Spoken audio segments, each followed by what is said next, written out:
Bonsoir, je suis Alexia Munoz, je suis chargée de communication au Centre ludique de Boulogne-Billancourt.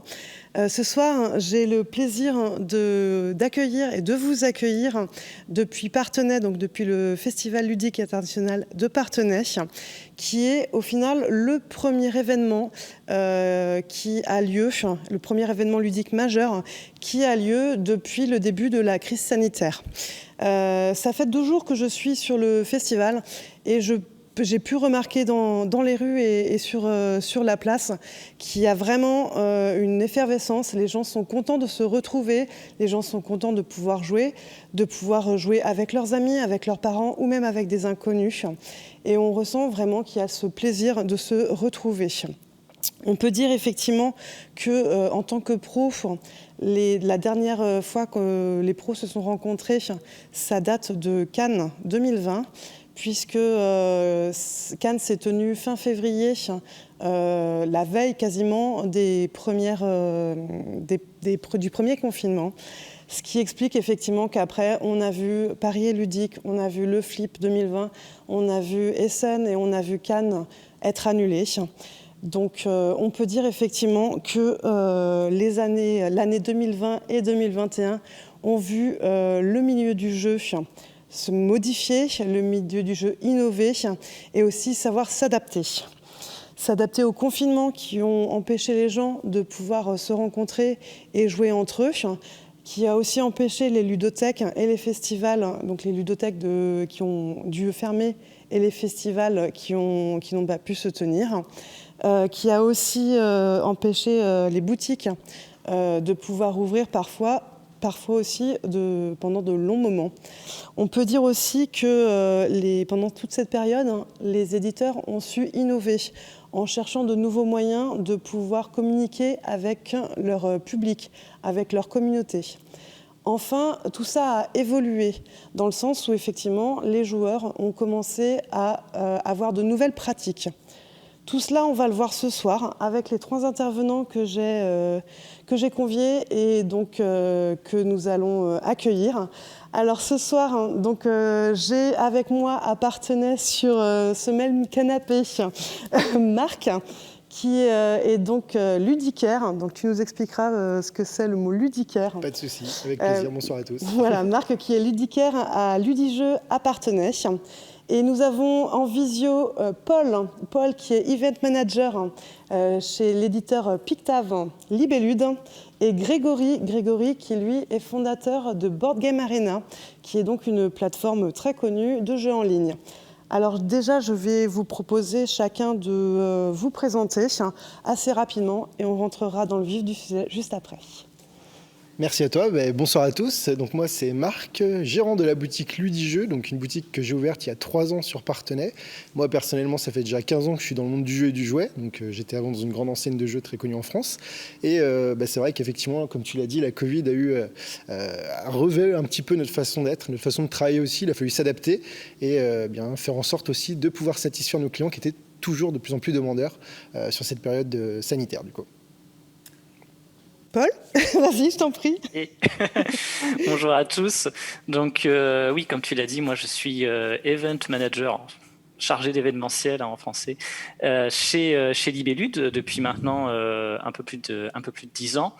Et donc évidemment crise sanitaire et événementiel, ça ne rime pas beaucoup ensemble. Donc moi aussi, comme beaucoup de mes collègues, j'ai dû forcément m'adapter et adapter mon travail de quotidien pour comment en fait faire jouer les gens, comment faire parler des jeux, les promouvoir, mais sans pouvoir aller à la rencontre des joueurs lors de festivals, etc.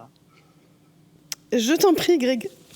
Et donc Grégory, fondateur de Board Game Arena, donc, qui existe depuis maintenant 11 ans. Donc, on est tous plus ou moins dans nos 10 ans ludiques. Et donc qui est une plateforme, comme tu l'as dit Alexia, de jeux en ligne, qui est actuellement la plus grande du monde, avec près de 7 millions de joueurs et plus de 350 jeux qu'on peut découvrir en ligne, avec évidemment beaucoup de changements pendant la crise du Covid, dont on aura l'occasion de parler ce soir justement. D'accord. Alors, vous qui nous regardez donc sur le Facebook Live, n'hésitez pas à laisser vos questions ou vos remarques en commentaire donc sous la vidéo. Normalement, on a Étienne Delorme du Flip qui va pouvoir les lire et nous en faire part pour qu'on puisse en live répondre à vos questions et vos interrogations ou même juste réagir à vos commentaires. Eh ben, je propose qu'on commence assez rapidement, donc vraiment à rentrer dans le vif du sujet, en parlant donc tout d'abord des boutiques, puisqu'effectivement les boutiques ce sont vraiment la porte d'entrée, en tout cas pour les joueurs, vers le jeu de société. C'est souvent effectivement dans une boutique qu'ils vont aller acheter leur jeu et donc le gérant de la boutique est donc prescripteur. Et donc écoute, vas-y, parle-nous-en et puis parle-nous aussi de comment ça s'est passé cette dernière année. Pas de souci. Oui, on va pas se mentir, cette année a été assez compliquée. Effectivement, il a fallu se réadapter parce que moi, j'aime à dire que le jeu de société est un produit de contact. En fait, on accueille nos clients dans la boutique, nos joueurs, et on leur présente un petit peu les nouveautés. Et c'est vrai qu'avec la crise sanitaire, malheureusement, nos espaces, la plupart des boutiques ont des espaces d'animation, de démonstration. On a dû effectivement les fermer et il a fallu se réinventer un petit peu pour pouvoir proposer et conseiller également à nos joueurs, tout ça à distance, donc c'était un petit peu compliqué à mettre en place. On a également dû travailler maintenant sur les sites web, parce que c'est vrai qu'on pouvait, vous l'avez tous compris, le jeu de société n'est pas considéré comme un produit essentiel, et du coup, ou culturel du moins, c'est comme ça qu'on nous appelait, et effectivement, il a fallu se réadapter, notamment avec des sites. Alors pour certains, ils avaient déjà des sites en ligne, d'autres non, donc il a fallu retravailler tout ça. On a dû aussi bien effectuer des click and collect, des livraisons, tout ça au pas de porte de nos boutiques, et c'est vrai qu'il a fallu se réadapter. Ça n'a pas été facile, je ne vais pas vous mentir, ça a été assez compliqué à mettre en place.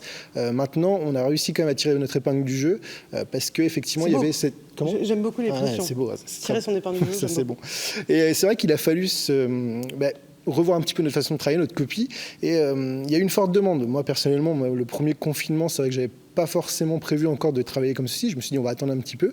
Mais la demande a été forte via les réseaux sociaux, etc., de mes clients, mes consommateurs, mes joueurs, qui ont demandé effectivement à être livrés à domicile pour pouvoir jouer, parce qu'ils étaient cantonnés chez eux, avec les enfants notamment. Et on a découvert une nouvelle clientèle qui n'était pas forcément joueuse avant, mais voilà, une nouvelle gamme de produits a été distribuée, on a pu retravailler tout ça, et finalement on a pu bonifier cette crise sanitaire, du moins dans les boutiques, pour bien se réinventer, retravailler différemment aussi, et ça a été plutôt une franche réussite pour nous. On a quand même réussi à plutôt jouer le jeu, comme on dit. Et donc tout à l'heure on parlait du mot ludicaire. Alors peut-être qu'effectivement tous les gens qui nous regardent ce soir ne connaissent peut-être pas ce mot. C'est plutôt un néologisme. C'est ça, tout à fait. Bien, comme il peut y avoir les libraires, les bibliothécaires, bien, les ludicaires, du coup, c'est ainsi qu'on s'appelle. Donc nous, on propose des jeux de société, et donc on a cette appellation. D'ailleurs, je fais partie également du GBL, du groupement des boutiques ludiques aussi, qui est un groupement de plusieurs boutiques indépendantes comme moi en France. Et c'est vrai qu'on aime effectivement notre petite appellation ludicaire, parce que ça va être une petite appellation qui prouve aussi un petit peu qu'on est différent de la GSS. Moi, ayant travaillé pendant pas mal d'années, les grandes surfaces spécialisées de jouets, on n'a pas forcément le conseil, on a les produits, mais il n'y a pas le conseil qui va avec, là où le ludicaire, lui, sera présent et va pouvoir accompagner et également conseiller au mieux pour que le joueur trouve son jeu en fonction de sa demande. Et donc, comment ça s'est passé, en fait ? Est-ce que tu as vu des différences, des nouveaux clients peut-être, des nouvelles personnes qui sont venues vers toi alors que tu n'avais pas encore vu, ou alors ce sont vraiment les habitués qui étaient en demande? Alors non du tout, effectivement on avait nos habitués, nos joueurs habituels qui eux étaient toujours demandeurs, parce qu'ils sont on va dire les clients fidèles, enfin les habitués sont toujours à l'affût, ils sont sur les réseaux sociaux, ils regardent les nouveautés, des fois ils savent même avant nous déjà des nouveautés, c'est assez incroyable, ils sont à l'affût. Effectivement après il y a eu cette communauté on va dire de famille, notamment des mamans, des mères de famille qui étaient aussi, qui ont dû rester, les enfants sont restés à la maison, etc. Donc il a fallu effectivement s'adapter. Et on avait cette forte demande de jeux familiaux, voilà, de petits jeux party game, des petits jeux simples à mettre en place, mais pour occuper effectivement les bambins qui étaient restés à la maison du coup. Et c'est vrai qu'on a pu découvrir une nouvelle niche. Enfin, moi pour ma part, j'ai une nouvelle niche de clientèle. D'ailleurs, il y a un chiffre qui est assez édifiant. Pendant le confinement, j'ai passé 40% de jeux enfants-famille supplémentaires par rapport à mon ouverture. Donc c'est assez fou. Moi, mes livraisons, je m'en souviens, on a fait presque 500 livraisons sur le premier confinement, donc mars-avril.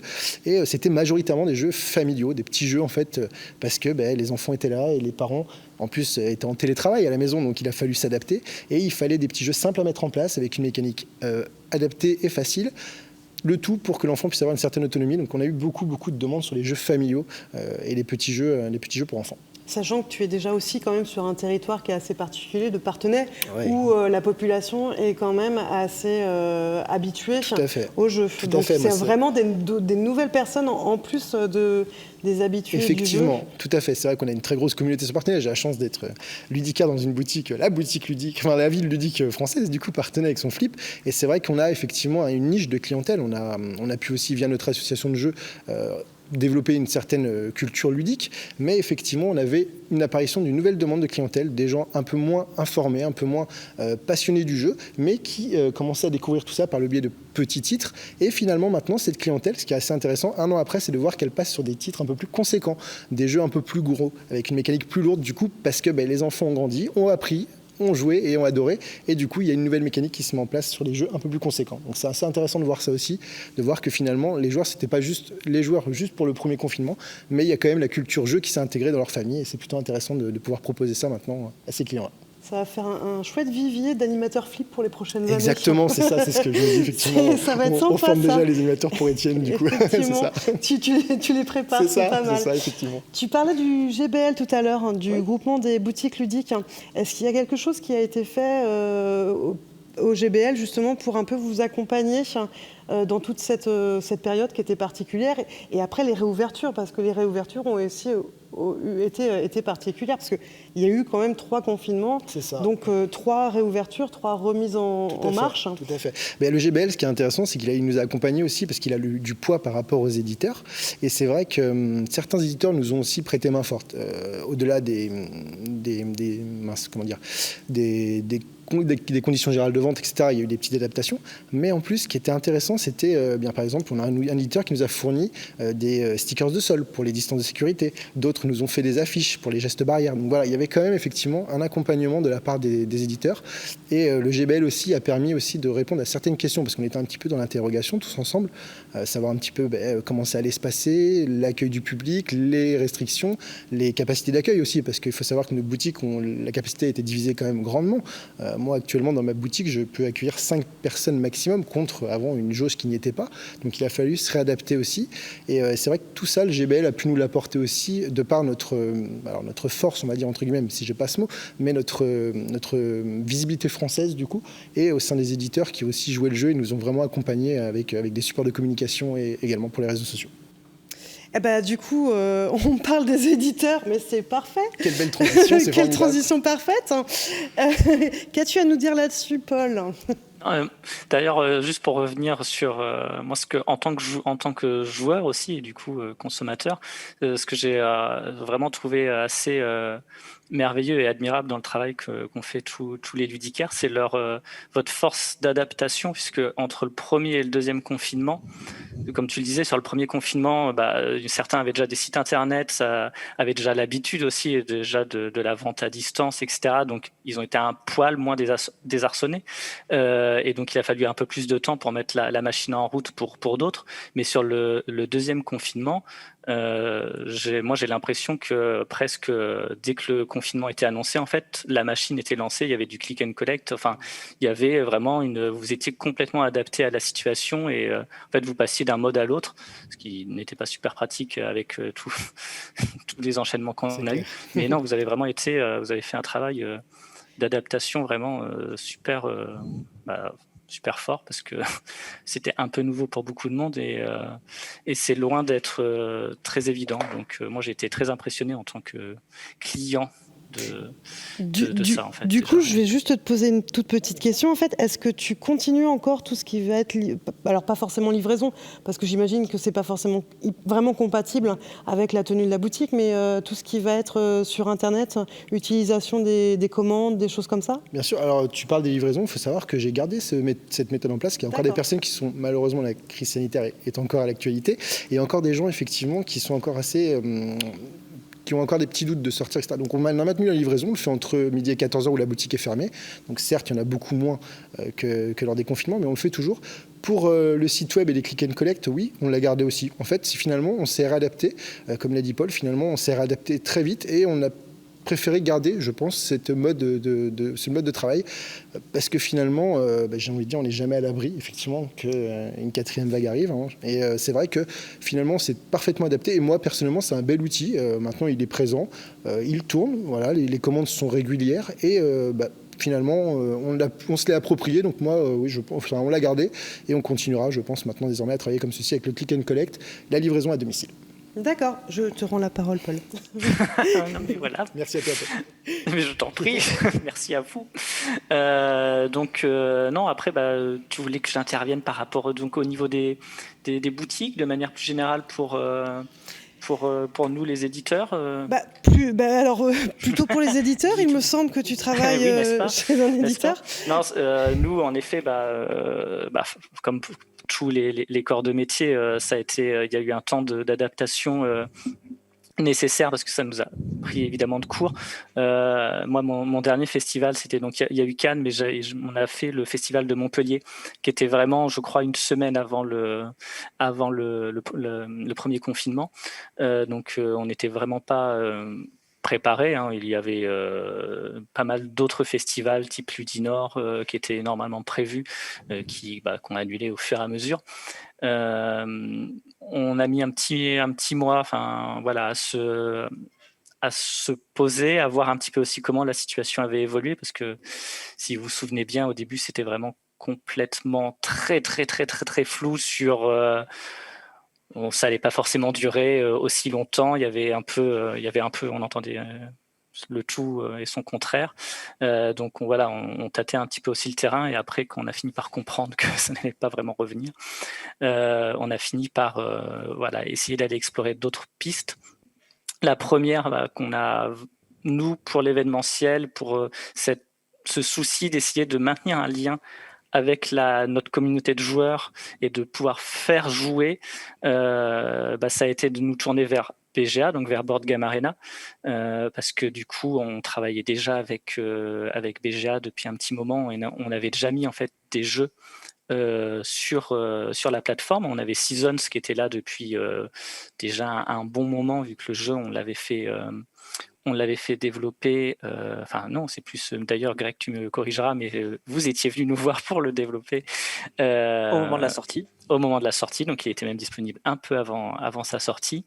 Et quand il y a eu le confinement, il y avait déjà Dice Forge qui était sorti il n'y a pas si longtemps, et on était en train il y avait son extension Rébellion qui était en plein développement. Donc on avait déjà un petit peu de matière pour essayer de créer de l'événement. Donc ça a été vraiment notre premier outil pour proposer des tournois, proposer aussi des soirées un petit peu différentes, pour pas qu'il y ait que des événements de type compétition, parce que la compétition, c'est assez clivant. Il y a des personnes qui vont pas forcément s'y retrouver. Donc essayer de faire venir des personnalités du monde ludique, de différents métiers, les faire jouer, faire rencontrer les joueurs et ces personnes. On a essayé vraiment de créer des différents types d'événements, et pour nous, c'était totalement nouveau, puisque le online, on n'en faisait strictement pas. On avait une présence évidemment sur les réseaux sociaux, mais en activité online, c'était quelque chose qu'on n'avait jamais exploré. Et comme pour les boutiques, il y aura un avant-après, puisque c'est quelque chose qu'on ne va pas forcément lâcher et faire disparaître, et on va le continuer, parce que il y a une demande, il y a vraiment ce lien avec la communauté qui peut se faire, et on va continuer à faire développer nos jeux sur des plateformes online, et continuer à préparer, présenter ce type d'événement, en proposer, même si la situation redevient normale, si un jour elle le redevient. Quand même, on l'espère. Donc, on croise les doigts. Donc non, c'est quelque chose qu'on va continuer à explorer et qu'on souhaite travailler. Déjà, voilà, c'était vraiment la première porte d'entrée. Il y a eu énormément de personnes, évidemment, pendant la période de confinement. Je pense que Greg va en reparler après, mais de toute façon, la population sur Board Game Arena Je me souviens qu'avant, on avait des soirées à 5000 personnes et qu'avec le confinement, on est passé à des soirées à 50 000 personnes. Donc, les chiffres ont été multipliés. Et ça a amené des personnes vraiment qui aussi ne connaissaient pas déjà le jeu, ce type de plateforme, mais qu'il y avait des plateformes où il y avait des jeux de société accessibles gratuitement. Il y a vraiment un mixage de la population de joueurs et même des personnes qui en fait ne connaissaient pas spécialement le jeu de société, mais qui vu qu'ils avaient du temps, par curiosité, par ennui, tu veux dire? Oui, peut-être. Enfin, peut-être effectivement, au bout d'un certain temps, coincé chez soi. Au bout d'un certain temps, tu te dis, mais qu'est-ce que je pourrais encore explorer? J'en ai marre de faire. Tiens, si j'allais faire du jeu en ligne sur BGA. J'en ai marre de Netflix ou autre. Et donc, non, c'était vraiment intéressant parce qu'on a rencontré vraiment différents types de personnes et de typologies de joueurs et d'autres qui le sont devenus. Donc, c'était vraiment enrichissant et. C'est presque bête à dire heureusement qu'il y a eu ça. Je sais pas si en fait, sincèrement, je sais pas si on aurait fini par l'explorer ou on aurait peut-être fait comme on le faisait avant, c'est-à-dire on développait des jeux mais on les laissait, on va dire, en libre accès sans forcément nous proposer du contenu à côté. Je ne sais pas si d'ailleurs tu veux faire une micro-transition sur Greg, parce que moi j'en ai Absolument. plein de choses à te dire. Bah écoute, on va enchaîner sur Greg du coup, voilà. tu me l'offres si gentiment et je reviendrai vers toi après. Déjà, voilà, ce que je peux dire, effectivement, est-ce que ce serait arrivé tout ça sans le Covid, enfin, qui en soit une question intéressante, notamment sur bon, en tout cas, moi, je peux répondre pour ce que je connais, à savoir le développement des plateformes en ligne.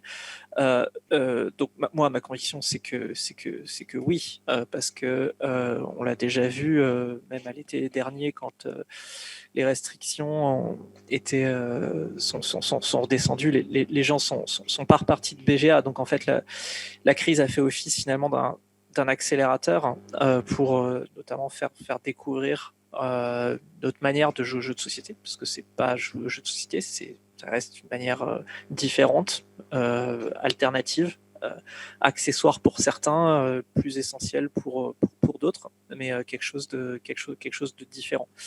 Et en tout cas, ce qu'on a vu, c'est que la crise avait contribué à faire découvrir cette nouvelle manière, de manière violente pour le coup, et effectivement. Mais en tout cas, ce qu'on constate aujourd'hui, c'est que effectivement, il y a une partie des gens qui contraint et forcés, parce qu'ils n'avaient pas le choix, c'était la seule manière de consommer du jeu de société avec ses amis, sont venus sur la plateforme. Bon, ceux-là, ils sont repartis, et heureusement, parce que faut quand même qu'il y ait des gens qui jouent aux jeux de société, c'est quand même la base. C'est quand même la base de notre univers qu'on aime tous. Et il y en a une bonne partie, à peu près la moitié, qui aujourd'hui sont restés de manière durable en fait sur le service finalement. Voilà, donc si tu veux poser une question, Alexia, vas-y, sinon moi je continue sur ma lancée sinon. D'accord, non mais en fait voilà, est-ce que tu peux nous faire rapidement une petite histoire, l'histoire de BGA, un petit peu nous expliquer rapidement pour les gens qui ne connaissent pas du tout, et après donc nous dire en fait effectivement comment ça a évolué justement ces derniers mois entre mars 2020 et aujourd'hui juillet 2021. Alors, Board Game Arena, ça a de particulier en soi, donc c'est un site qui a 11 ans, ça a de particulier en soi que c'est un site qui est à la base un projet amateur qui se base forcément sur la communauté, comme tout projet amateur, parce qu'on va chercher des ressources et des aides là où on en a. C'est un projet qui a pris de l'ampleur avec les années et qui nous a obligés à passer professionnel il y a 6 ans maintenant, notamment à travers donc jusque-là, les jeux étaient gratuits en accès libre, et il y a 6 ans, on a créé un accès premium, donc avec un accès payant du coup pour certains jeux, ce qui nous a permis et de passer professionnel et d'accueillir des jeux sur la plateforme, des hits du domaine ludique tels que Carcassonne, Seven Wonders, Fruity Edges, enfin, voilà, pour ceux qui connaissent respectivement ces trois jeux-là. Et comme ça de gagner en popularité avec les années. Nous, on avait une croissance très régulière et très linéaire ces 11 années. On est deux ingénieurs, et on était toujours deux ingénieurs il y a 2 ans, à pas faire trop de publicité, à faire beaucoup de bouche à oreille, à beaucoup se baser comme ça sur les recommandations de la communauté. On n'avait jamais fait de campagne de com, de presse, de publicité. Voilà. Et c'est ça qui a tout changé le 13 mars 2020, parce que ça a été la date, si je ne me trompe pas, du confinement premier en Italie. Juste après, oui, c'est ça. Ouais. Ouais, voilà. Et où du coup, on a fait x7 le soir même sur l'Italie. Il n'y avait que des Italiens sur la plateforme. Tout parlait en italien. Les gens se demandaient ce qui se passait. Et alors, ce qui se passait, c'est que évidemment, les gens, ils étaient coincés chez eux, et que soudain, ils se sont aperçus qu'on était devenu la seule manière de consommer du jeu de société. Ce qui s'est passé et qui a emballé le phénomène, c'est que y a énormément de médias déjà, les médias, il faut qu'ils s'intéressent aux jeux de société. Ça, on le sait tous, c'est déjà quelque chose, qui s'y intéressent de la bonne manière. Voilà. Déjà, on a eu des médias qui se sont intéressés aux jeux de société. C'est un fait, parce que quand on est tous enfermés chez soi, en famille, voilà, c'est quelque chose de positif, et ça transmet des valeurs positives, et ça apporte des choses positives de jouer aux jeux de société. Et derrière, ils ont parlé de Board Game Arena parce que tout le monde n'a pas eu la chance d'être en famille pendant le confinement, donc pour pouvoir jouer avec des gens qui sont à distance, notamment des gens isolés. Donc on a eu une campagne de presse que je pense on aurait été bien incapable de se payer, pour être clair, puisque absolument les médias on parlait du site, et ça s'est emballé, donc on est arrivé à des sous. Donc Paul parlait de 50 000 personnes, on faisait des pointes à 5 000 personnes, c'est-à-dire l'équivalent d'un concert de rock tous les soirs. Voilà. Avec évidemment des soucis de notre côté, alors qui sont des problèmes de riches dans un monde où tout s'écroule et où voilà, l'économie s'écroule, etc. On n'est pas allé se plaindre qu'on avait du travail. En même temps, une activité qui fait x10, alors que vous êtes que 2 aux manettes, et gérer l'équivalent de 50 000 personnes tous les soirs, c'est lourd. Voilà. Donc on n'a pas dormi, et après on a recruté quelqu'un en urgence, voilà, on a mis 3 semaines à tenir la barre et à faire ça, porté bien sûr par la volonté de faire ce pourquoi on avait travaillé depuis 10 ans, mais aussi dans le souhait de répondre quand même aux besoins des gens qui nous disaient, quand ils venaient pas accéder au site, vous êtes la seule manière correcte pour moi de jouer à un jeu de société, de jouer avec ma grand-mère qui est isolée, qu'on n'a pas vue depuis 2 semaines, et avec laquelle on avait une partie de belote qui était prévue ce soir. Enfin, voilà, avec ce genre de discours, donc à la fois extrêmement sympathique, parce que notre communauté a été extrêmement sympathique et tolérante d'ailleurs vis-à-vis des pannes qu'on a pu avoir pendant cette période, mais extrêmement demandeuse aussi, parce que les gars, on dépend de vous. Mais je pense qu'on n'est pas la seule société à s'être retrouvée dans cette situation-là, hein. Si on parle de Zoom ou d'autres sociétés qui sont devenues du jour au lendemain des choses dont les gens dépendent. Je pense que voilà. Donc du coup, c'était ça pour nous, cette crise. C'était un mélange à la fois d'horreur pure face à la gestion d'un raz-de-marée à gérer. Donc voilà, en débranchant des tuyaux en live, en les rebouchant, en les faisant, tu fais ce que tu peux en fait, quoi, pour arriver à ce que ça passe. Et puis de l'autre côté, d'essayer de rendre le service aux gens le moins mauvais possible, ce qu'on a quand même à peu près réussi à faire au bout d'un petit temps d'adaptation, quoi. Voilà. Donc après, en termes de changement, pour nous, ça a été notamment déjà au niveau du public qui est venu sur Board Game Arena. Forcément, quand on crée un service de jeu de société en ligne, les premiers qui viennent, ce sont les joueurs les plus addicts, ce qu'on appelle dans le milieu les joueurs core, les amateurs de gros jeux. Au fur et à mesure des années, évidemment, on a eu un public de plus en plus qui est orienté de plus en plus vers le familial plus. Là, du jour au lendemain, on s'est retrouvé avec un public avec monsieur et madame tout le monde. Voilà, on s'est mis à avoir même au niveau du service client des gens qu'on n'avait jamais eu. On avait vraiment des grands-mères qui nous ont appelés en expliquant j'arrive pas à rejoindre, j'ai mon petit-fils qui veut jouer avec moi, comment je fais? Alors, avec évidemment, quand ça fait 10 ans que vous travaillez avec des poilus, quoi, avec des gamers, oui. Pour faire vite, avec des gamers, et que vous vous retrouvez avec une grand-mère qui sait tout juste utiliser un navigateur internet, à lui expliquer avec un service qui est pas du tout adapté, parce que effectivement notre site, même si on a fait en sorte et on a énormément progressé sur ces aspects-là, qui soit accessible à tout le monde. Bon, voilà, forcément, il y a des publics qui ont plus de difficultés que d'autres. Donc on a eu ça à gérer. Alors évidemment, tout ce public-là est reparti à la fin du confinement, parce que on le savait dès le départ, c'est pas du public qui a vocation à consommer du jeu en ligne. Au début, on ne s'est pas posé de questions. Après, ce qu'on a constaté, notamment l'été dernier, c'est que il y a à peu près la moitié du public qui est venu, qui était a priori des gens qui aimaient vraiment ça, mais simplement ils ne savaient pas que ça existait. Ils ne savaient pas qu'on pouvait venir jouer en ligne. Et là, ils sont pourquoi ils restent?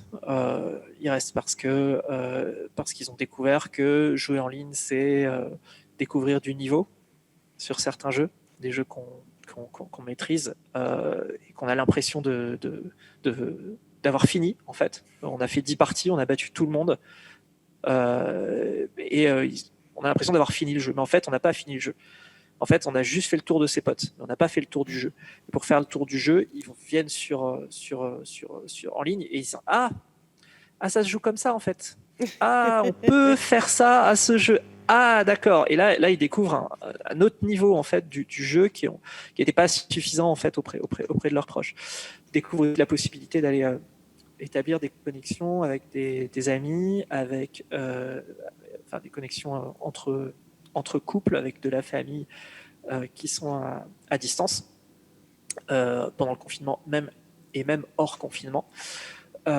Finalement, il n'y a pas beaucoup de loisirs qu'on est capable de pratiquer à distance avec une personne. Si on y réfléchit bien, et c'est une problématique chez tous les couples qui sont distants géographiquement, que faire avec son conjoint qui est à 300 km? On peut s'appeler au téléphone, voilà, 3 heures par jour. Voilà, ceux qui ont vécu la situation connaissent. Ça peut avoir ses limites. Regarder Netflix ensemble à 300 km de distance, je sais qu'il y en a qui le font, mais bon, voilà. Le jeu de société, du coup, en ligne, c'est une activité qui peut, pour le coup, se faire à distance, où on fait quelque chose ensemble, et on le fait vraiment. On est vraiment ensemble sur la même table, on réagit, on se contente pas de parler de sa journée, de machin, on fait quelque chose ensemble. Donc ça, c'est valable pour les couples, pour les amis à distance, pour tous ces gens qui ont besoin de créer du lien social à distance. Et du coup, nous, voilà, ce qu'on a constaté, c'est que le jeu de société, qu'est-ce que c'est sinon créer du lien, que les gens, pendant le confinement, ils étaient en perte totale de lien, ce qui était terrible. Ils ont essayé de recréer ce lien du coup d'une manière numérique, et ça, le fait de pouvoir créer du lien avec des personnes qui sont distantes et de créer un lien fort, quelque chose où on vit une expérience ensemble, ça pour le coup ils l'ont gardé. Et pour moi, ça explique pourquoi il y en a une bonne partie qui sont pas repartis à l'heure actuelle. Oui, non, mais c'est sûr. Alors, effectivement, tout à l'heure, on parlait donc des parents qui étaient coincés à la maison. Effectivement, peut-être que les parents étaient contents aussi le soir de pouvoir jouer avec des adultes. Et même si c'est des parents joueurs qui donc jouaient avec leurs enfants en journée, j'avoue qu'effectivement, voilà, c'est aussi fort probable que le soir, ils soient contents de pouvoir jouer avec leurs amis, avec leur famille et changer un petit peu de la chasse aux monstres. Enfin, moi, j'ai fait des Smart Games, tout ça. Ah non, nous c'était on a commencé Zombie Kids et Draftosaurus, mais alors au bout de 20 parties voilà. Donc oui, alors effectivement tu parlais tout à l'heure donc de toute du nombre de joueurs multipliés, effectivement. Est-ce que tu parlais aussi un petit peu de tout ce qui était aspect technique le technique, maintenant, donc techniquement, c'est un gros truc, BGA, j'imagine, parce que vous avez dû quand même mettre ce qu'il fallait derrière. Techniquement et humainement parlant, puisqu'on a multiplié l'équipe par 3. On est aujourd'hui 6 à s'occuper du site. Ce qui est très bien pour la pérennité simplement du service dans le temps, puis pour ce qu'on peut pouvoir proposer aux joueurs dans le futur. Et oui, je pense que de toute façon pour tous les sites internet et tous les services équivalents qui ont été actifs pendant le confinement, voilà, c'est ce qu'on appelle techniquement parlant un stress test grandeur nature, c'est-à-dire le fait de mettre énormément de personnes au même moment sur le site pour vérifier à quel moment ils tombent. Bon, voilà, nous on sait que avant on savait pas, le maximum qu'on avait fait c'était l'Olympia. Voilà, maintenant on sait qu'on peut faire le Stade de France sans souci. Voilà.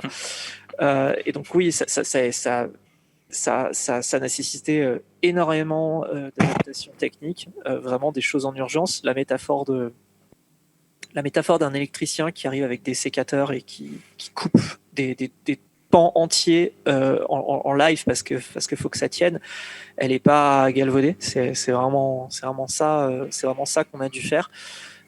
Derrière, ça a été 6 à 7 mois de travail pour remettre les choses d'aplomb, parce qu'une fois que tu as tout coupé et que ça marche, faut remettre tous les câbles, mais cette fois-ci, il faut que ça tienne de manière durable.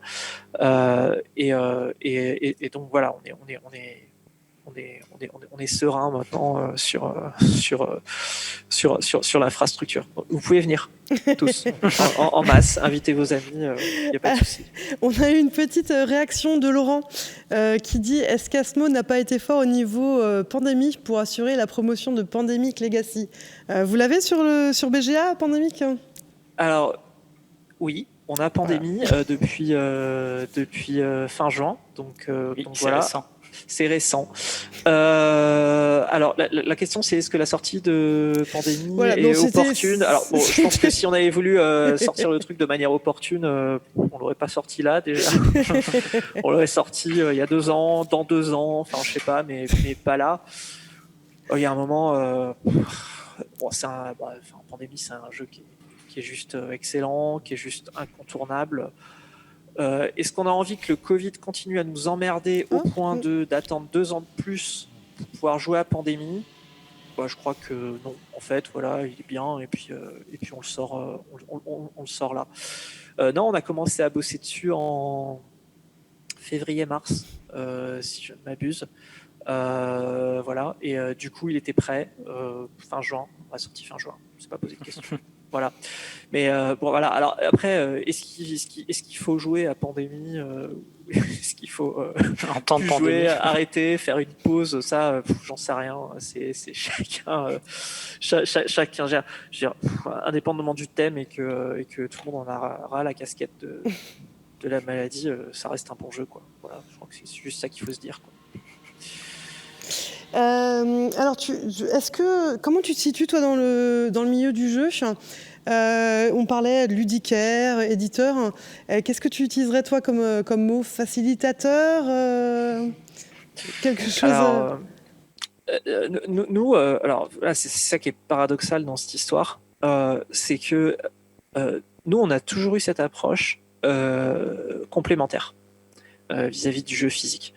C'est pour ça que les adaptations sur BGA sont très brutes, ressemblent beaucoup au matériel de jeu, reprennent d'ailleurs quasiment exclusivement le matériel de jeu et cherchent pas à aller dans un domaine qui est pas le nôtre, qui est le jeu vidéo.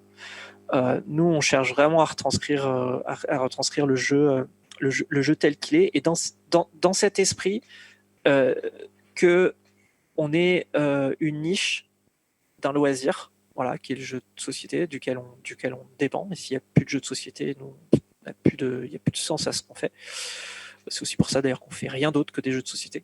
On pourrait s'amuser à faire je sais pas, un Flappy Bird. On fait du jeu de société parce que c'est notre sens. Donc voilà, nous on se situe en tant que plus, en tant que supplément, en tant que de choses qui vous permettent plus loin avec dans votre expérience en fait du jeu de société. Donc si j'avais à me qualifier de manière très modeste, je dirais accessoire, parce que c'est vraiment comme ça qu'on se considère. Ce qui du coup a été très très paradoxal, parce que quand l'accessoire se retrouve être le seul moyen de jouer aux jeux de société pendant une période, il y a une dissonance cognitive dans le truc entre l'approche de toi comme tu l'as voulu et truc. Enfin voilà, on t'a cassé la matrice dans laquelle tu as construit le service, quoi. Donc c'est particulier quand même comme moment. Donc voilà, on veut très modestement être la prolongation d'une expérience, surtout pas essayer de remplacer, d'être le futur du jeu de société, ou je sais pas quel truc que certains essayent de faire passer. Le futur du jeu de société, il est en papier, il est en carton. Voilà. Nous, on sera toujours là pour proposer une expérience de plus. Mais voilà, j'ai mal répondu à ta question, mais c'était important de le dire. Non, mais c'est très bien. Si tu le permets, je vais compléter un petit peu. En fait, ce qui est assez intéressant, effectivement, et je vais rebondir, c'est vrai que on voit ça, pour moi, je vois ça comme de la complémentarité. Pourquoi ?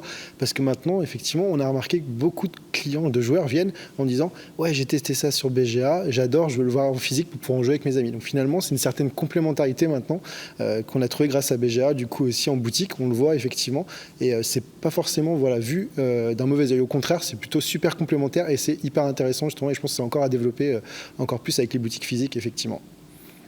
Ouais, tout à fait. Hein. C'est-à-dire que, nous ce qu'on a constaté, parce que c'est un phénomène qu'on a constaté empiriquement, on a essayé un peu d'objectiver ça. Et en fait, c'est quelque chose que chacun peut constater chez soi. Si vous avez une ludothèque chez vous, je vous encourage à faire cet exercice, qui est de regarder tous vos jeux et de vous souvenir de pourquoi vous avez acheté tel ou tel jeu. Et il y a une bonne partie des jeux où vous les avez achetés parce que de toute façon je suis allé chez machin, j'y ai joué, c'était une tuerie, donc du coup je suis rentré chez moi, je l'ai acheté. Ok. Et de faire l'exercice, mais c'est quel pourcentage de jeux qui sont chez vous que vous avez joué avant d'acheter ? Et c'est énorme. Enfin, moi, quand j'ai fait l'exercice pour moi, je suis arrivé à plus de 70% des jeux comme ça que j'avais joué avant d'acheter, ou parce que je les avais joués sur des salons, ou parce que je les avais joués chez des gens. Alors, sachant que plus on va vers un public familial, plus c'est des gens qui regardent pas forcément les news du jeu de société, qui regardent pas forcément familiers des avis sur les sites ludiques, pas forcément familiers des salons de jeux de société. Donc en fait, c'est quasiment que des gens qui viennent parce que ils ont joué à Carcassonne chez quelqu'un, qu'ils ont trouvé ça chouette, et voilà, on les reconnaît très bien dans les boutiques. C'est pas Marc qui va me contredire, les gens qui arrivent en disant j'ai joué à un jeu, il y avait des chevaux et un train. Voilà. Donc, et du coup tous ces gens-là, c'est des gens qui ont finalement joué avant d'acheter, et c'est quelque chose de naturel.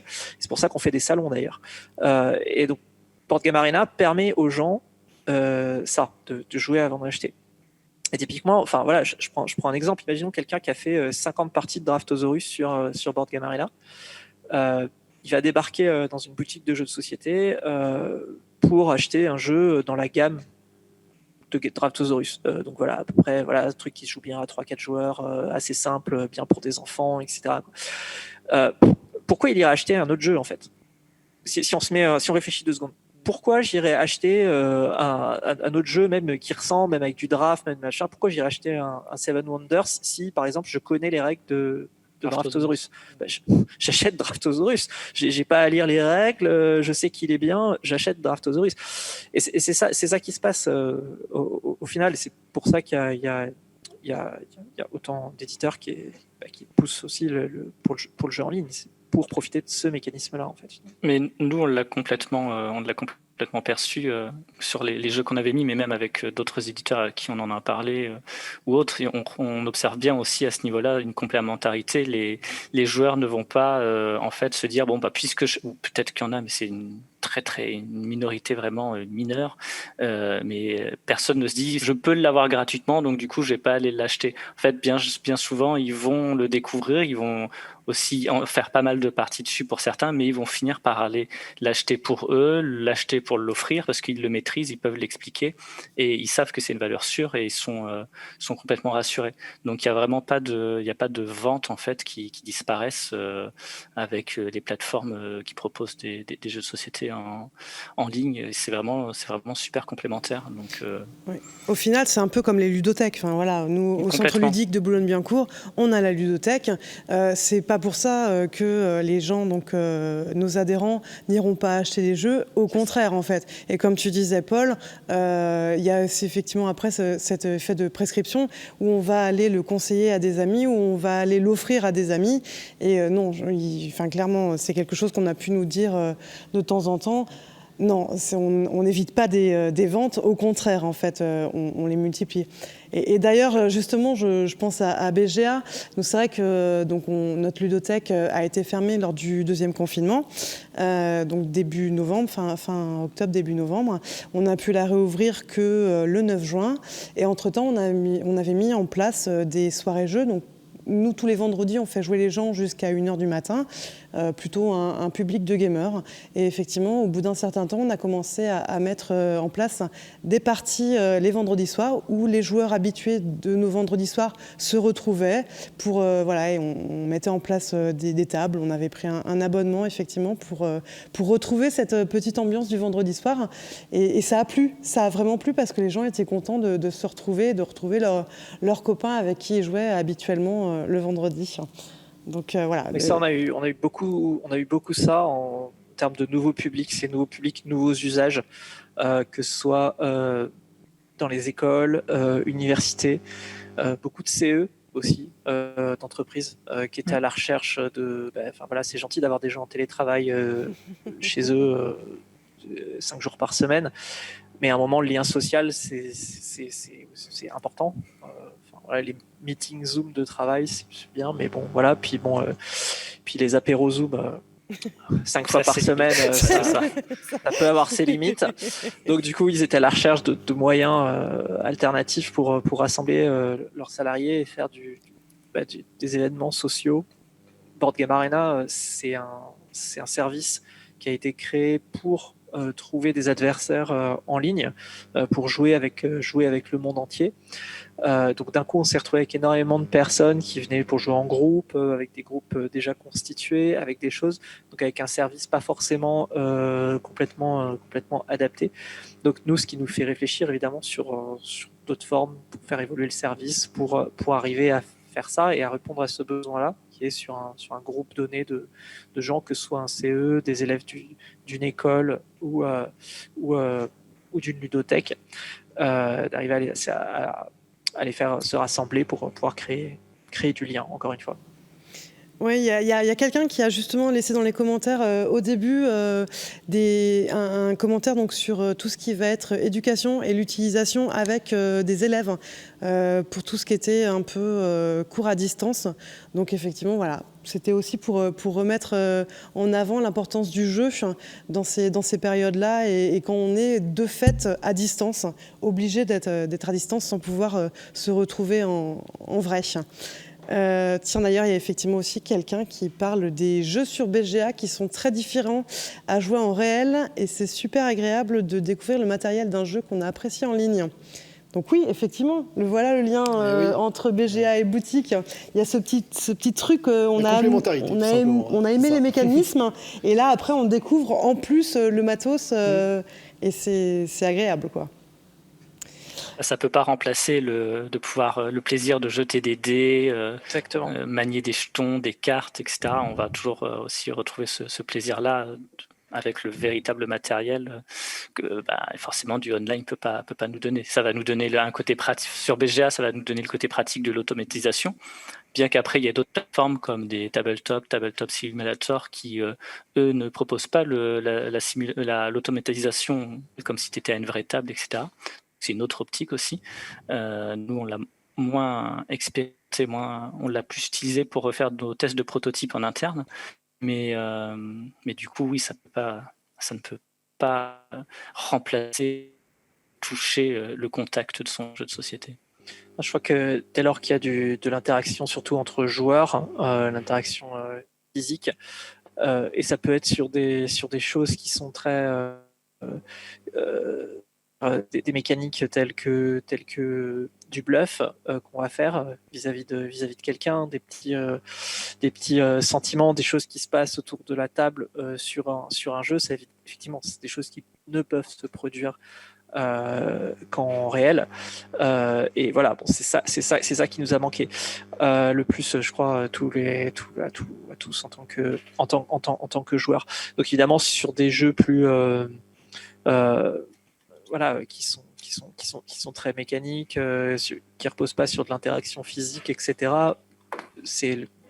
Board Game Arena a pu être un très très bon moyen alternatif. Sur d'autres jeux, c'est quand même pas pareil en réel, quoi. C'est quand même une autre expérience. On est très contents et on a tous hâte de pouvoir la renouveler le plus souvent possible. Tout à fait. Du coup, tout à l'heure, tu parlais effectivement, Paul, de comment ça s'est passé pour les jeux que vous connaissiez déjà, enfin que vous aviez déjà en catalogue, qui étaient déjà pour certains sur BGA. Et comment ça se passe pour le lancement d'un jeu en pleine période Covid ? Alors c'est évidemment, c'est plus compliqué. Je reviendrai, mais peut-être tout à l'heure, parce qu'il y avait aussi, Greg le disait, c'est vrai qu'il y a des jeux qui ne se prêtent pas du tout à être digitalisés. Et donc là aussi, il y a certains éditeurs, ou même nous, il y avait un défi de pouvoir de pouvoir les mettre en avant. Et l'une de nos nouveautés, c'était Mysterium Park. Elle faisait partie de ces jeux. Ça va être difficile à digitaliser puisque c'est des jeux d'interprétation d'images, d'association d'idées qui passent beaucoup par la parole. Donc il y a beaucoup un côté vraiment de sensations qui n'arrivent pas à être retranscrites.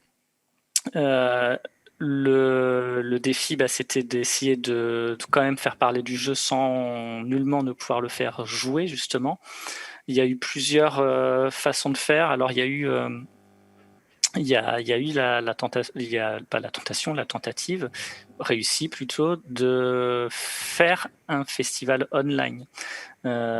Puisque à l'initiative de l'Union des éditeurs de jeux, il y a eu, lorsque à la place du Flip, c'était en juillet dernier, il y a eu un festival online qui s'appelait le Bienwedge. Donc c'est pas mal d'éditeurs qui faisaient partie ou non de l'Union des éditeurs de jeux qui se sont réunis et on a essayé de monter quelque chose pour présenter nos nouveautés qui allaient venir, que ça soit aux professionnels, aux boutiques, mais aussi aux joueurs.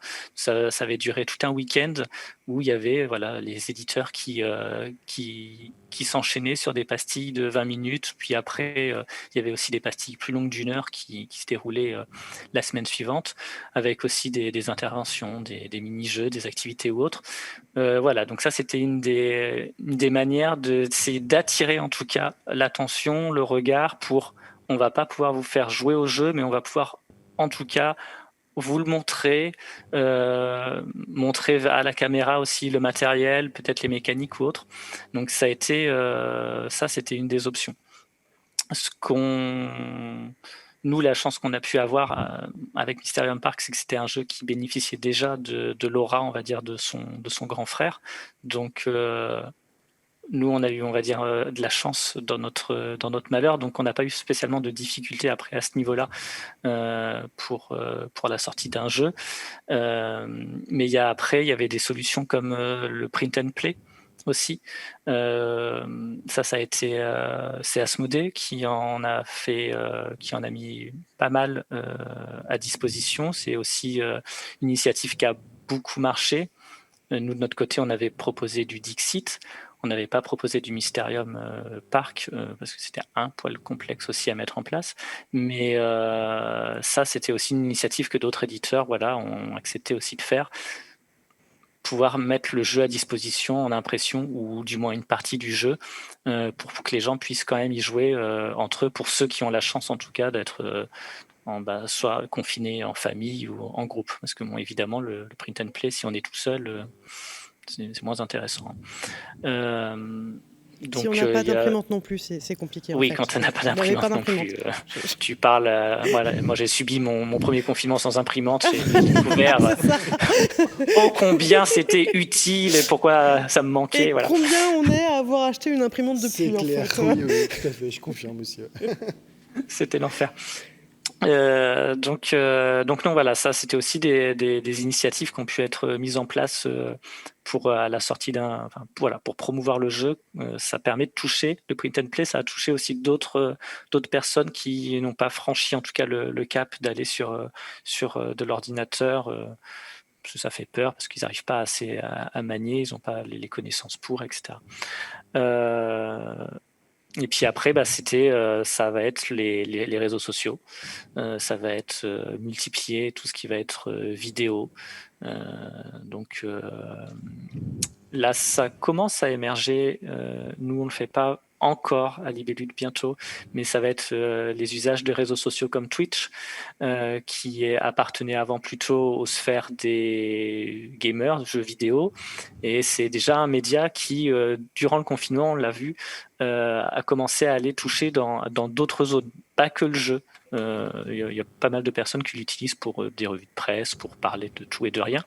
Ça permet de toucher une population aussi de joueurs, une tranche d'âge qui ne va pas forcément encore sur BGA ou autre, parce que ils ont d'autres, c'est pas les médias qui arrivent à les toucher. Il y avait les TikTok, etc. Donc il y a eu cet usage des réseaux sociaux qui n'était peut-être pas fait de la même manière avant, aussi surtout de la vidéo, pour maintenir toujours ce lien, essayer d'attirer l'attention pour pouvoir avoir ce dialogue et présenter ces jeux, présenter les nouveautés qui vont arriver, pour dire aux gens attention, même si vous n'avez pas pu y jouer, vous allez pouvoir quand même acheter ce jeu en click and collect, les boutiques sont ouvertes. Nous, on a pas mal communiqué sur ça, sur les boutiques sont ouvertes.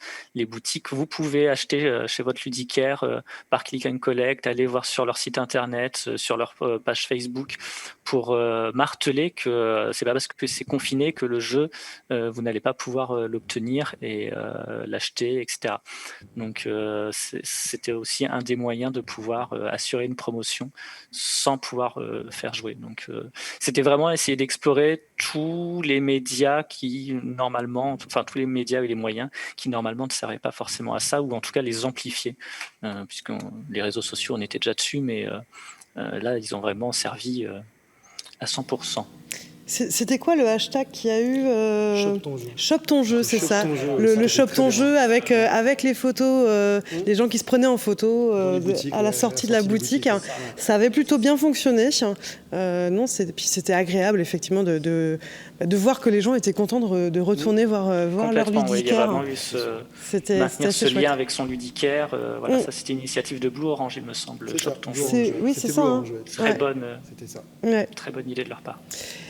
Et du coup, alors, je vais poser la question à vous trois. En fait, qu'est-ce que vous allez vraiment garder ? On en a un petit peu parlé dans vos interventions, mais qu'est-ce qui a été pour vous un peu la révélation suite à tout ce qu'on a subi ?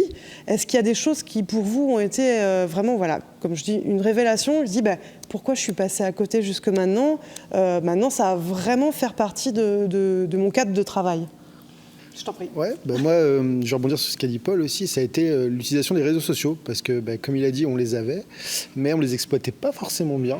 Et du coup, c'est vrai qu'avec les confinements, on a pris, enfin moi en tout cas, j'ai pris énormément de plaisir à redécouvrir les réseaux sociaux, que ce soit Instagram, Twitter, Facebook, TikTok, YouTube aussi. Et c'était un bon moyen pour garder le lien. Voilà, je pense qu'il a bien dit, garder le lien avec nos clients. Et également, ça nous permettait aussi d'annoncer un petit peu les nouveautés aussi. Certains éditeurs nous ont envoyé des jeux pendant le confinement, les nouveautés pour les tester à la maison, et du coup on pouvait faire des petites rétros, des petits unboxings, présenter un petit peu les jeux, et moi ça a été vraiment le gros déclic, ça a été les réseaux sociaux et l'utilisation de voilà, et d'ailleurs maintenant je suis hyper actif dessus, donc ça a été plutôt le gros déclic. Je sais pas, par exemple Paul, effectivement, qu'est-ce qui a vraiment changé au sein de Libellude? Pour Libellude, ça va être à la fois, en effet, comme je l'avais dit tout à l'heure, maintenir du jeu online, que ce soit du jeu organisé ou des événements. Voilà, toujours proposer un contenu online, puisque au final, même quand il y a des festivals, il y a des personnes qui ne peuvent pas aller en festival, parce que quand vous habitez à Lille et qu'il y a un Cannes, vous n'allez pas forcément traverser toute la France. Bon, alors j'ai dit Lille, à Lille, il y a l'Udi-Nord à côté. Donc, mais bon, voilà, parfois il y a des zones, c'est difficile de pouvoir se rendre disponible. Et forcément, la magie du online, c'est de pouvoir s'abroger des distances et réunir tout le monde. Donc ça, c'est quelque chose qu'on maintiendra. Et puis après, on va continuer aussi, je pense, notre exploration et notre usage des réseaux sociaux, enfin, en tout cas, d'autres réseaux sociaux qu'on n'utilisait pas actuellement. Donc voilà, une chaîne Twitch en projet, des choses comme ça, pour un peu continuer à pouvoir parler aux gens sur différents moyens, différents médias. Donc ça, c'est vraiment ce qui va rester. Grégory ? Pour prendre la suite, oui, nous, la révélation, évidemment, c'est le volume et c'est l'impact du jeu de société en ligne. C'est vrai que quand on construit un service nouveau, on a toujours cette difficulté qui est de savoir, ok, d'accord, on a de la croissance, on grossit, mais c'est quoi en fait? C'est quoi le pourcentage de joueurs qui sont capables d'aller sur du jeu en ligne, sachant qu'il y en a qui iront jamais sur du jeu en ligne parce que ça les intéresse pas, mais on le respecte totalement, mais au final, voilà, c'est quoi jusqu'où on peut aller. Donc évidemment, nous ça a été un accélérateur énorme, donc ça nous a permis de voir qu'effectivement on peut avoir un impact qui est très fort pour la visibilité des jeux, pour la création de liens entre les joueurs, pour des propositions alternatives pour découvrir des jeux. Et ça, oui, ça évidemment, ça restera. Et du coup, est-ce que vous avez une petite anecdote, quelque chose qui vous a vraiment, qui vous est resté en tête par rapport à toute cette période-là de Covid, au sujet de votre activité, au sujet du jeu? Tu parlais tout à l'heure, par exemple, de la mamie qui jouait avec ses enfants. Enfin, moi, j'ai trouvé ça super mignon. Est-ce qu'il y a des petites idées comme ça, des choses qui vous ont vraiment marqué? Alors nous, on a un nouveau cri de guerre dans l'équipe. En fait, avec l'extension du public qui est venu, donc on a eu vraiment tout le monde qui est venu sur Board Game Arena pendant le confinement. Donc au niveau du service après-vente, c'était quelque chose de on avait une nouvelle personne au service après-vente qui gérait le flux d'emails, et autant les joueurs dans ce qu'ils voulaient, disaient que autant les le plus familial, des fois le plus politique, qu'on n'arrivait pas forcément à décoder, gens qui nous demandaient des jeux, mais pas le tarot, pourquoi vous n'avez pas de choses. Et alors une fois, on est allé jusqu'au bout de la logique. On a cet email dans notre boîte message, 5 lettres en majuscule. C'était tarot. Alors, c'était probablement quelqu'un qui voulait le tarot, qui savait pas taper au clavier, qui avait coincé sa touche vers le verrouillage majuscule. Enfin, il y avait la totale. Donc c'était tarot. nous, c'est devenu notre cri de guerre maintenant en interne pour quoi que ce soit. Donc voilà, je ne sais pas si ça répond à ta question, mais oui, donc c'est très bien. Nous, depuis, c'est tarot. Tarot. Voilà.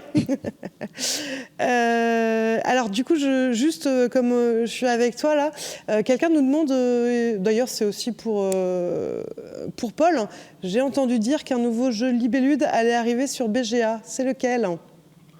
Ça, c'est à Paul de répondre. Est-ce qu'on peut en parler, Paul ? Non, Paul, il dira rien encore, donc Greg, il peut rien dire encore. Mais désolé, je confirme qu'un nouveau jeu Libellude va bientôt, arrivera en tout cas cette année, si tout se passe bien. Désolé. Sur voilà, BGA. Mais personne veut savoir lequel, et il suffit qu'elle suive nos réseaux sociaux, et je pense qu'elle peut avoir de multiples indices sur voilà. Va chercher Romuald. Normalement, je pense que Romuald, tu peux trouver, tu as des indices. Tu regardes sur quoi on communique et je pense que tu pourras trouver. Mais officiellement, je ne peux pas encore le dire. Tu n'as rien dit. Je n'ai rien dit. Est-ce que le flip online sera reconduit pour les prochaines années ? Eh bien ça, on ne sait pas. Ce sera la grande surprise. Là, on va déjà voir finir notre petit flip en fait. Et on verra déjà après pour comment ce sera. Et de toute façon, le flip vous en parlera, Étienne vous en parlera. Tout sera bien communiqué là-dessus. Est-ce que tu as une petite anecdote ? Ouais, bien sûr, ouais, j'en ai une effectivement. En fait, c'est pas forcément une anecdote, c'est plutôt un petit constat. Ça a été le soutien en fait de tout le monde, la petite famille ludique, monde du jeu de société, que ce soit les éditeurs, créateurs, illustrateurs, distributeurs, vis-à-vis des boutiques et également des clients, des joueurs, parce qu'on a été énormément soutenus. Il y a eu énormément d'élan de solidarité, que ce soit pendant et après, parce que c'est vrai que les réouvertures des boutiques, on en a parlé, mais on a été largement sollicités. Enfin, vraiment, il y a eu un élan de solidarité, que ce soit la venue des clients, ils étaient très contents de nous revoir, et également les éditeurs et distributeurs qui nous ont fourni des print and play, qui nous ont mis des jeux de démonstration, qui nous ont donné tous les outils, des vidéos, pour continuer à faire vivre nos boutiques à travers les médias, les réseaux sociaux, etc. Donc finalement, c'est pas forcément une anecdote, c'est plus cet élan de solidarité, ce cocon un petit peu famille ludique, comme j'ai dit en début de conférence. Moi, je reviens d'un monde du jeu, de grands groupes où c'était des très grandes marques de jouets connues dans le monde, où il n'y a pas forcément cette générosité et ce soutien, en fait. Et ça, c'était vraiment très beau à voir, et c'est vraiment ce qui m'a marqué le plus et ce qui m'a vraiment réconforté dans mon métier de ludicaire. Du coup, c'est ce soutien et cette générosité. Et du coup, je me demandais, est-ce qu'en termes de volume de vente, il y a eu vraiment des montées, des descentes au gré un peu des confinements, ou alors tu as vraiment vu quelque chose un peu évoluer ? Non, alors moi c'est vrai que je suis une jeune boutique finalement, donc je vais sur ma 3e année, et en fait non, on a vraiment une évolution positive des ventes, en termes de chiffre d'affaires. Ça a été largement, on a même fait, je ne vais pas le cacher, on a fait une meilleure année que l'année dernière, que -1 du coup, sans la Covid. Donc non, effectivement, on a vu ce pic constant, cette évolution, et là encore, ça se ressent encore sur cette milieu d'année, effectivement, même avec le flip actuellement dans cette configuration-là.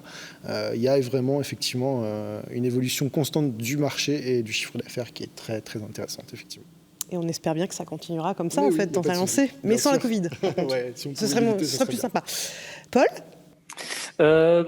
Pas forcément d'anecdotes comiques, mais plus aussi le constat, nous, sur Libellude, d'avoir cette volonté en équipe de s'entraider aussi entre nous tous, de maintenir du lien. On a utilisé BGA énormément pour jouer tous ensemble, pour vu qu'on ne pouvait plus se voir, conserver toujours nos liens d'équipe. Donc ça faisait du bien, parce qu'en effet le lien était difficile à maintenir un peu partout. Donc c'était de pouvoir continuer à chérir ses collègues. Oui, non, c'est vrai, c'est très important, et effectivement, on a vu que le jeu et la rencontre ont vraiment été des valeurs refuges,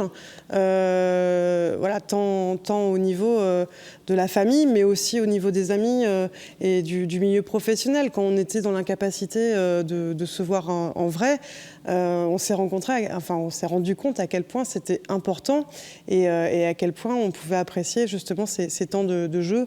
C'est pareil, nous, au sein du centre ludique, la possibilité de revoir des collègues et puis de pouvoir faire une partie, alors tous à 2 mètres les uns des autres, parce que du coup, distance oblige, mais voilà, tous à 2 mètres, voilà, c'était vraiment des moments très importants.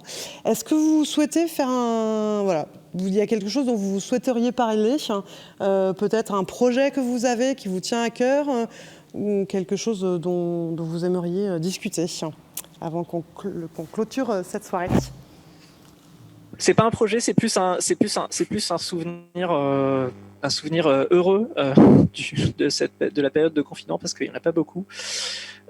C'est que, vous savez, on a des systèmes de partage de revenus, c'est-à-dire qu'il y a une partie des revenus de Board Game Arena qui sont reversés aux éditeurs. Donc j'ai cette chance de pouvoir faire des chèques aux différents éditeurs et de pouvoir modestement contribuer à leur succès et à leurs futurs projets. Fatalement, il est arrivé un moment pendant le premier confinement où j'ai dû faire des chèques un peu plus gros que d'habitude, parce que le site avait eu du succès. C'était une période qui était très dure pour pas mal d'éditeurs, avec du chômage partiel, etc. Et donc je me suis retrouvé pendant une journée à faire le Père Noël, en distribuant des gens avec des montants qui étaient très franchement, voilà, on a eu une multiplication par 10, donc c'était pratiquement ça, hein. Il y avait un 0 en plus, et avec des éditeurs qui étaient fous de joie, et dont un éditeur dont on a parlé tout à l'heure, qui est tout bleu avec des oranges, qui m'a répondu avec beaucoup d'émotion que c'est pour lui la première bonne nouvelle qu'il recevait depuis plus d'1 mois, et voilà, ça fait chaud au cœur. Donc ça fait partie des rares bonnes nouvelles, et des moments au milieu de tout le bazar et tout machin. Là, on s'est dit, ah ouais, on est aussi utile pour ça. Et ça, on en a été assez fiers. Voilà. Un bel exemple de cercle vertueux, en fait. Voilà, c'est là où effectivement on se dit que ce milieu a quand même cette chance d'être un peu, alors c'est peut-être un peu dire être au pays des bisounours que dire ça, mais une grande famille où effectivement voilà, là le succès des uns a profité aux autres, et ça a fait grandir le milieu, ce qui est quand même agréable à concevoir. Peut-être as-tu... Oui, bien sûr. Moi, ça va être surtout déjà pour dire merci. Merci à tous, déjà, les éditeurs, distributeurs, les plateformes comme BGA aussi, qui nous permettent à tous de faire vivre encore un peu plus le jeu et faire découvrir un peu, voilà, sur ces dernières années. Et c'est vrai que... ouais, on a une certaine émotion aussi, je suis un peu d'accord du coup, parce que on a reçu nous en boutique des messages aussi d'éditeurs qui étaient très contents de voir leur jeu de nouveau dans les étals, de leur proposer, de voir les ventes aussi revenir un petit peu, parce que il faut aussi le rappeler, c'est aussi des gens qui vivent et qui travaillent, et c'est vrai que du coup le fait d'avoir pu rouvrir les boutiques, beaucoup ont joué le jeu en remettant en avant les jeux en avant, en insistant effectivement, mais voilà, c'était vraiment un partage et vraiment une solidarité entre tous, donc c'est pour ça on va rebondir sur, on est vraiment une très grosse famille, et finalement on est tous complémentaires les uns les autres. Et voilà, rien que pour ça, je vais dire merci surtout. Un gros merci à tous. C'est beau. Paul, un petit mot ou non, c'est bon? C'est dur de passer après. C'est dur, hein, franchement. Là, c'est rude. La patate chaude. Hop là. C'est rude. Non, en projet, si, sur BGA, justement, on fera une Coupe de France de Dice Forge. Donc, si des joueurs et amateurs de Dice Forge nous suivent, voilà. Ah, j'en ai au bureau. Je vous l'envoie. Voilà, donc on va tester ça. Ça sera là, justement, ça fait partie de ces nouveaux projets qu'on n'a jamais testé, de faire une coupe online de France sur un de nos jeux. Donc, on va s'y atteler, et ça sera prévu sur cette fin d'année. Et alors, si j'ai bien compris, j'ai bien vu qu'effectivement, il y avait aussi des jeux sur BGA pendant le flip. Et des tournois. C'est ça, hein, du flip organisé par le flip. Exactement, sur voilà. BGA, Donc, avec pas mal de choses à gagner. J'ai vu passer les heureux gagnants, un petit message concernant les heureux gagnants hier, je crois, quelque chose comme ça. Eh bien, écoutez, voilà, j'espère que vous avez apprécié cette rencontre. Moi, je suis absolument ravie de l'avoir présentée ici à Parthenay, parce que c'était un vrai plaisir aussi, personnellement, de revenir sur le flip qui nous a tant manqué l'an dernier. Oui, hein. Ah oui. J'espère que l'an prochain, on pourra vous voir, Paul J'ai hâte. et Grégory. Voilà. Absolument. J'espère qu'on pourra vous y voir l'an prochain. Surtout, j'ai essayé, nous avons essayé tous ensemble, durant cette conférence, de mettre un peu en avant plutôt les choses positives qui sont issues de cette crise qu'on a tous subi et qu'on subit encore tous.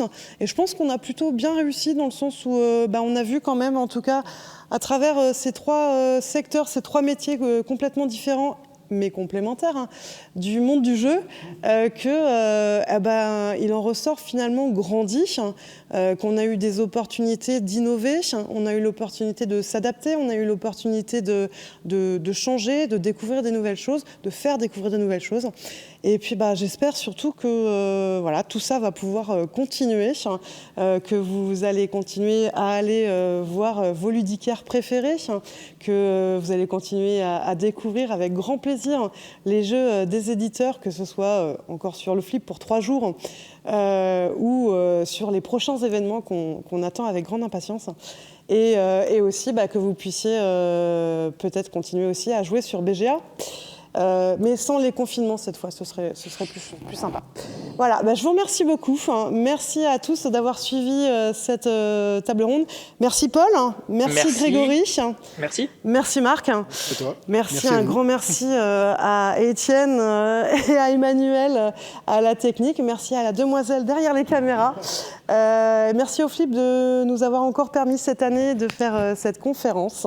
Comme je disais tout à l'heure, ça a manqué l'an dernier et on sera là l'an prochain avec grand plaisir. Merci à vous tous et bonne soirée. Yahoo!